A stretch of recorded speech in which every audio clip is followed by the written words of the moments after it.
Okay. This is Hello Laurie. We just did some filming for uni, which was terrifying. We interviewed the man who runs Empire. Matthew Pennington. Gonna speak to Matthew Pennington. I'm scared. There's some really nice answers, like genuinely. I know. Yeah, my arms are now like. Welcome to the behind the scenes of Anvil. This is where PD does all their hard work creating the event for us. And that's the way to monstering. There's a monstering tent. Got some friendly faces here. Very nice. Not as scary as this face.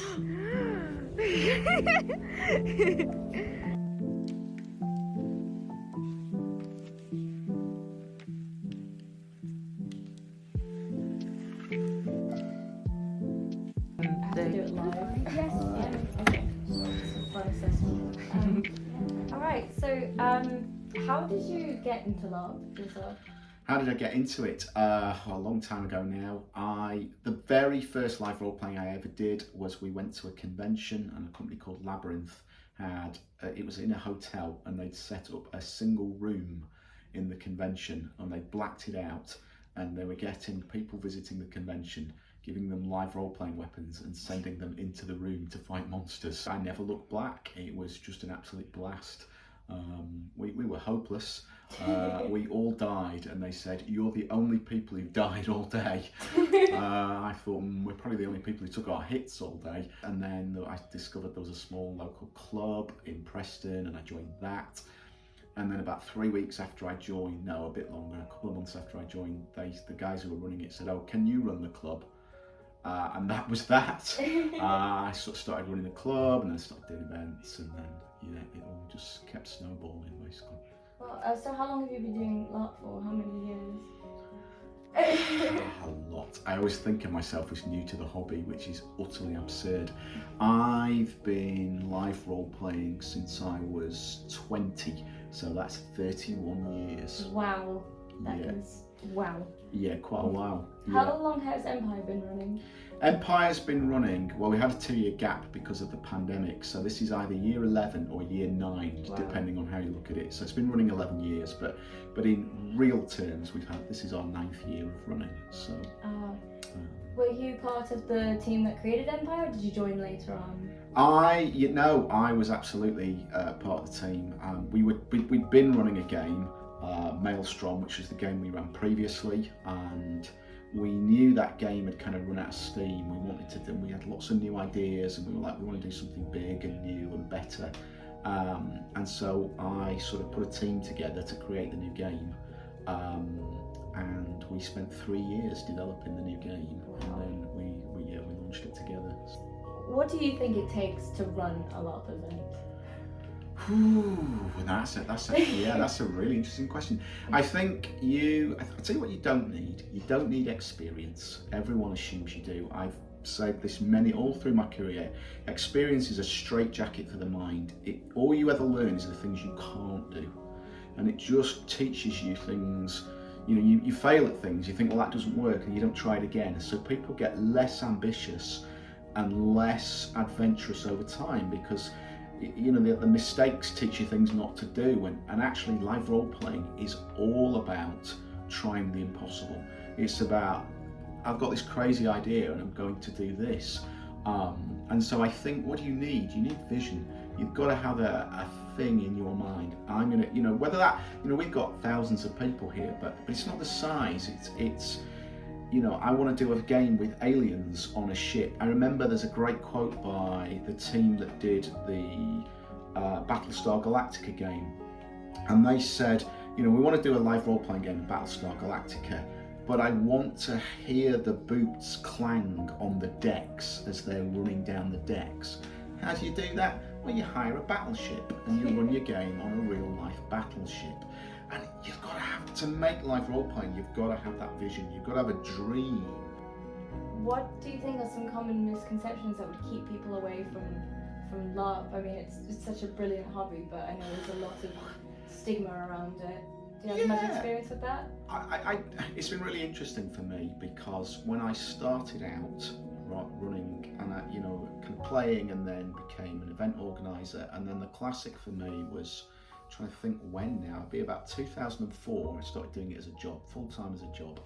And the thing when you do it as a job is people say, oh, what do you do for a living? And you start having this conversation. In 2004, and 5 and 6 and 7, when I was having a conversation with people and saying, well, I run live role-playing events for a living, you can see people backing away in that kind of, oh, I wish I hadn't asked. You're weird. Now, that doesn't happen. When you talk to people of any age go, I run live role-playing, this is what I do. People are like, that sounds amazing. How do I get into it? I've always wanted to try that. Oh, my son wants to do that. My nephew wants to do that. You know, I've had conversations with 70-year-old women who've never done live role-playing or any conception of it in their life, but they can say things like, oh yeah, my grandson does World of Warcraft. They can immediately relate and think, this is like something I know about. And that familiarity has taken away all of the barriers. Not all of the barriers, you never get rid of them all, but it's taken away a lot of those barriers of, well, this seems weird and crazy and strange. I think the big barrier people have is, how do I do it? I have no experience, I couldn't do that. You know, I wouldn't know what to do, I wouldn't know what to say, and everybody looks like they know what they're doing. And for that I would just say, everyone was born knowing how to live role play. You look at a group of 5-year-old children and they're playing being shopkeepers or cops and robbers or whatever they're doing. Kids just know how to live role playing. Adults forget. You know, we forget games of make-believe, we stop pretending, we stop imagining things. You just need to trust that you will get in the field and be able to pretend along with everybody else. And if you can do that, it's all you need to be able to do to live role play. Everything else, the costume, the props, you don't really need any of those things. They help, but you just need to let go of your kind of your hang-ups and the things that would hold you back, and just embrace it. Because the one thing it won't do, it won't work unless you accept it for what it is. If you come into it thinking, I'm going to throw myself into this and be enthusiastic and engage with it and believe in it, and have an amazing experience. Because at the end of the day, we're playing a game of make-believe. That's all we're doing. And if you're not make-believing along with everybody else, you're not doing anything. And so, yeah, just try it would be my advice. Yeah. Well, thank you so much. I really appreciate you making the time to answer these questions. No problem. Thank you. Okay. So what brings you to LARP? What do you enjoy the most? At LARP I enjoy the atmosphere and the fact that everyone is nice, and yeah, just everyone's friendly and it's nicer. It's a nice community. I quite like the community, to be fair, because it does let me meet a lot of people who I normally wouldn't meet, like, you know, just being up Yorkshire. And yeah, the fighting's fun, so. It's an experience, you can't describe LARP sort of thing. It's just, when you were in it, it feels like you're in a completely different world. Nothing else matters sort of thing. I don't want to be like working through trauma because it's not therapy, but equally it's really nice to sort of have those cathartic emotions and experience things that I wouldn't otherwise. Also, it's fun to hit people. That's true. I get to play someone who's not myself. I get to escape. I get to interact with people without kind of self-conscious. There you go.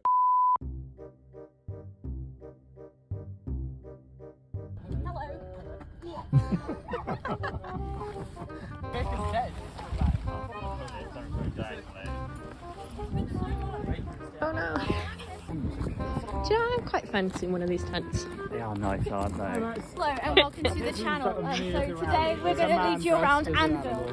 So here's Navarre. It's not ready yet because it's Thursday. We haven't set up, but welcome to the Thorn Fang camp. Hello. That lasted so long. What a great attempt by Vicky. The sacred ritual. The sacred ritual indeed. Don't hit me in the nuts, please. Get him. I can't. Move your hands.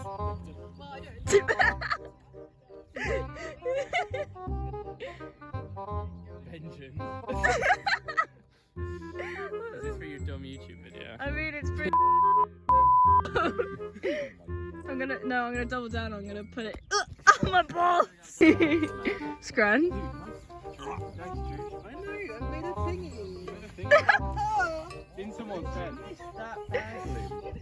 To be fair, it was very close, but we just needed to go down a bit. Down got any I was able to. man. Hello. Detroit become a changeling. Do a test when they're actually getting it on his ear, because like once they're on, they do kind of actually. Why do you have to be taller than me? No. Do you ear gum or do you ear gum? What? As in, do you put it on the fake ear or the real ear? I do a bit of both, and I'm just hoping that it'll work together. Right, and then if you just. I mean, it's on. Shake your head a bit. We're earring him up, so you Shake can't. your head a lot. Ear down. Oh, just you need to put it on and then wave it around in the air for a bunch. Oh, okay, so technically Both his waving his ear hand. and that ear should both be tacky before you stick it. Well, Like, that's... Yeah, the light behind it. Oh, that's so weird that it's flashing. No, yeah, it must be one of those, what's it, fluorescent light that does that. Yeah. Gets- I hate you so much. You're the worst. Unlike Patrick, I actually get that one secret. no. It's not a picture. What? I'm crying. Dude, nice. This is going to go pretty well. First 5 minutes. Yeah. Let's go again. 1, 2, 3, 4. Rats! Rats! All of you are twats! Fuck you all! Fuck you all! Rats! Rats! We're gonna stab your cats in the balls! In the balls! Nice stats, oh fuck! Oh fuck! Rats! Rats! Rats! We have an artisan! If your weapons get shattered! We have an artisan! He's got his groove back. I've never been more proud. My boy. My boy.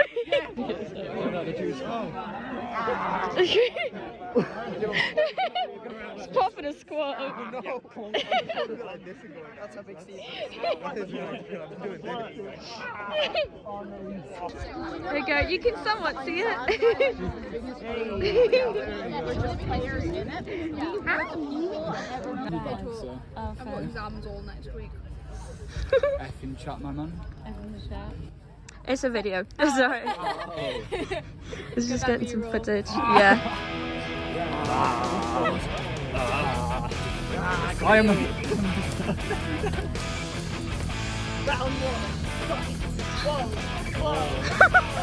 Going for death.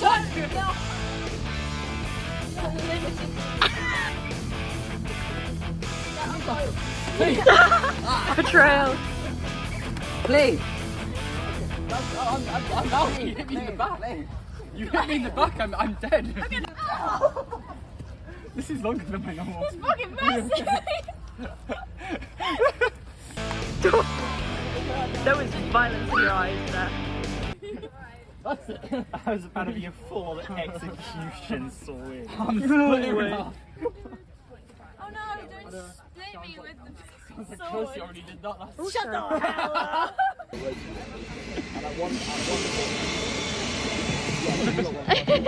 I just want some guns.